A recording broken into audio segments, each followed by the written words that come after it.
Hello, friends, and welcome back to Stories About Entitled People. What a nut! No wonder you bolted on her OP. She screwed herself out of a chance to get help. Anyways, good when your managers will back you up in threading these situations.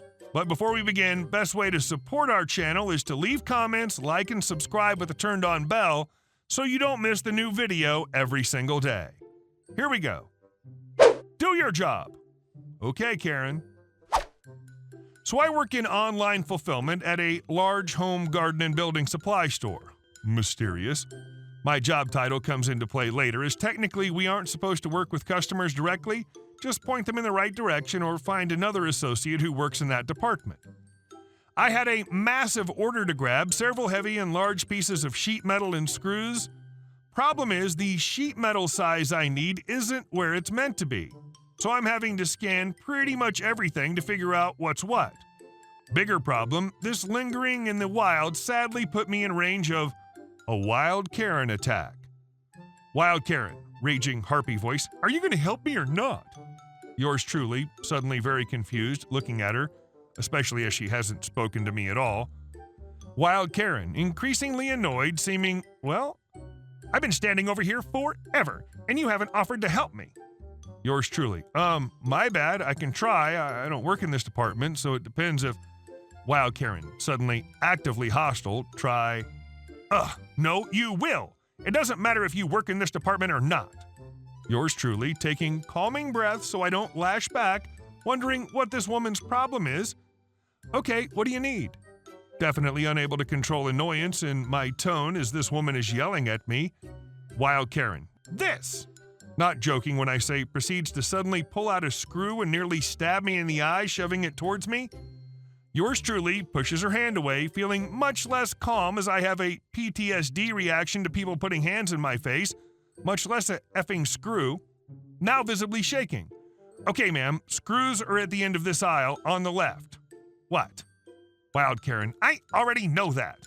Yours angrily. Okay, what size is that? What size do you need? Wild Karen, even angrier for some reason, you tell me. Takes a step closer as if trying to seem threatening. Yours angrily, unable to hold back. I have no clue, ma'am. There's an entire wall of screws. It's impossible for me to tell size just by looking at it. Wild Karen, you will not come at me like that. Says me like she's royal and I should feel afraid. Your manager would not like that. Yours no longer giving an F-ly. You think? Well, I can get a manager if you like. Maybe one of them can identify the screw by sight. Wild Karen, don't make me mad today. Just do your job.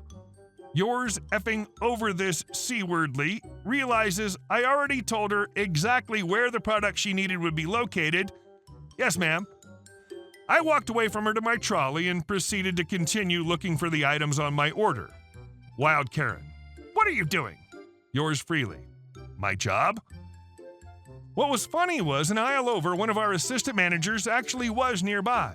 With Karen ranting and stomping like a toddler, I walked over when I noticed him and told him I had two issues. One, I can't find the item. Two, got Karen he may want to talk to. He laughed and showed me where the correct size sheet metal improperly was and totally ignored her, same as I was, until she huffed loudly and stormed away. I don't think she liked that my manager did like how I handled the situation. And our second story. You should have listened.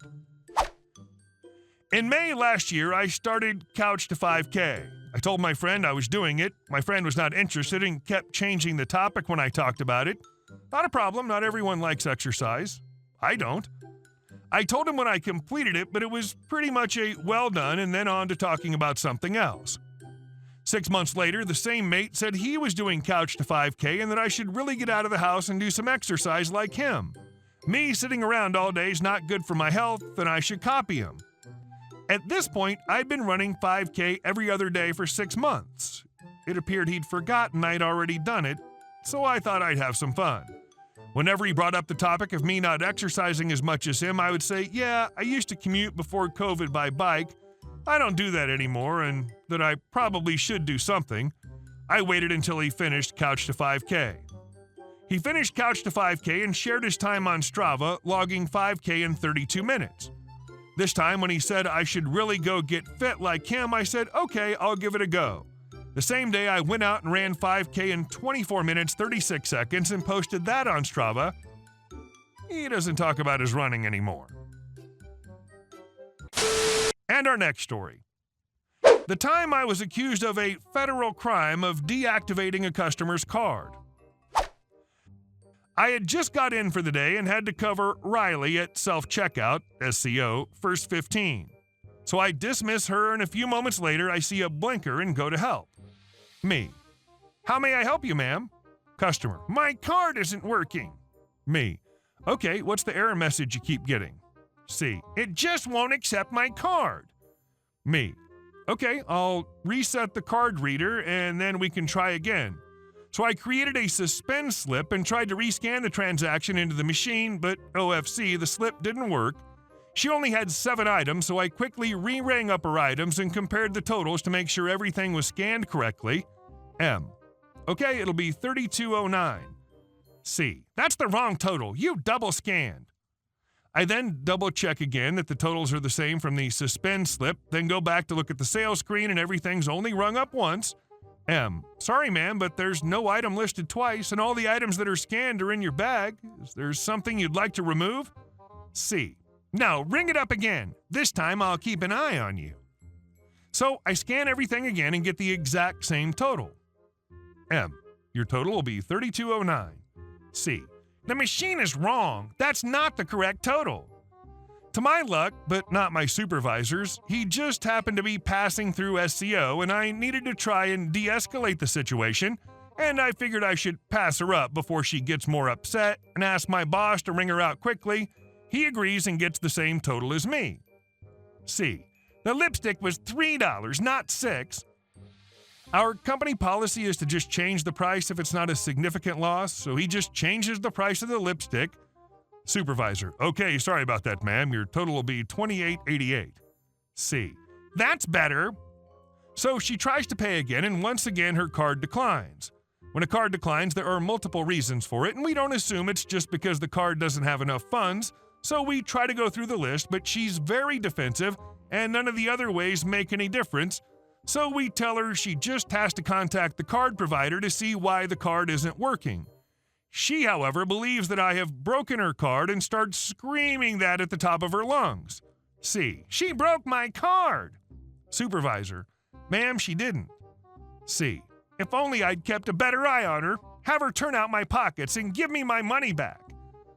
I'm still at SCO and can hear her screaming, and so can the other customers who are turning their heads to look at the scene she's causing. C. I have a disability and this is my government-issued card. Messing with the card is a federal crime. My supervisor tries to tell her that I didn't steal her money and that I can't deactivate her card and that she just needs to contact the card issuer regarding any details of why her transaction won't go through. C. It was working this morning. She broke it, and that's a federal crime. Supervisor. Since it wasn't working at the SCO either, you may have an insufficient balance or a fraud alert on your card. C. No, I have enough money. She must have charged at the SCO because I know how much money I have and it's enough. I wasn't paying attention to what she was doing because I had to look away since she has bad breath. Supervisor. Ma'am, I'm going to have to ask that you calm down. We can try your card again or you can pay another way. C. It's a federal crime. She ended up leaving without her items, and not too long later, Riley returned from her 15 blissfully unaware of the craziness that she had just barely missed. And our last story. HOA towed my girlfriend's car and won't provide documentation of parking regulations. Last week, my girlfriend's car was towed by a private towing company, and we had to go pick it up after paying almost $300 in fees. The towing company stated they are contracted by our HOA, and the violation was that the car had not been moved in 2 days. My girlfriend and I recently moved to our unit back in June, but have never received any notice or documentation that explained this parking regulation. We even asked our neighbors who've been here for 30 years, and they said they've never heard of that rule, nor have been towed for having their cars parked over 2 days. Both of our cars are registered with HOA as well. Our landlord is my father, who owns the unit. He provided us the HOA contact information, and we left Pam, we'll call the HOA person that, a voicemail and email asking for assistance. Well, Pam never returned our call, so we called her again a few days later. She was rude and said that she refuses to speak with tenants and only deals with the owner, which is my father. We emailed her asking for documentation that we are not allowed to keep our cars out for more than 48 hours, but she has repeatedly refused to assist. Our landlord was never made aware of the parking rule and will be trying to get in contact with Pam this week, but has had issues with HOA in the past as well. For example, when we submitted a work order to approve the repairs of our garage door, HOA kept denying our request because the color the contractors provided did not match the rest of the neighbors' doors. When we asked for a color code, they simply stated that they do not have one and to go outside and look at the color ourselves. This issue in itself delayed our garage repairs for weeks, and we now need to wait until the weather clears in order to fix our garage, hence why our cars are parked on the street. We're simply requesting documentation of the parking regulation, as there are no signs posted on the street stating we cannot have our cars in the same spot for 48 hours. Our landlord, my dad, ended up reimbursing us for the tow since Pam would not speak with my girlfriend and I. He's super busy with his other job, and so I don't have all the details. However, I guess we rattled the HOA a bit because a few days ago they posted a notice on all residents' doors with some updates and reminders on parking regulations. In the notice, the board said they plan to have our curbs of our cul-de-sacs painted yellow and additional signage placed among the streets indicating where we may or may not park. Previously, there was a rock used to indicate where you couldn't park on the roundabout, and we were told by neighbors that we couldn't park there previously or else we would have had no idea. Also, they never had parking signs anywhere except a few signs by the entrances saying that the towing company has the right to tow with their fees and number listed, but no parking signs indicating any rules. The best outcome is that Pam told my dad that they will not have the towing company patrol the streets anymore due to the recent complaints and my girlfriend's car being wrongfully towed. This is a great win because it was a very predatory practice, and this was our biggest concern and frustration with the whole situation. Now the towing company only has authority to tow if they're called in to do so. I'm sure that the towing company and the board are not happy, but maybe they finally realized all the possible legal issues that could have exploded if they'd continued with their previous practices. Hey guys, thank you all for watching the video. I'll see you in the next one.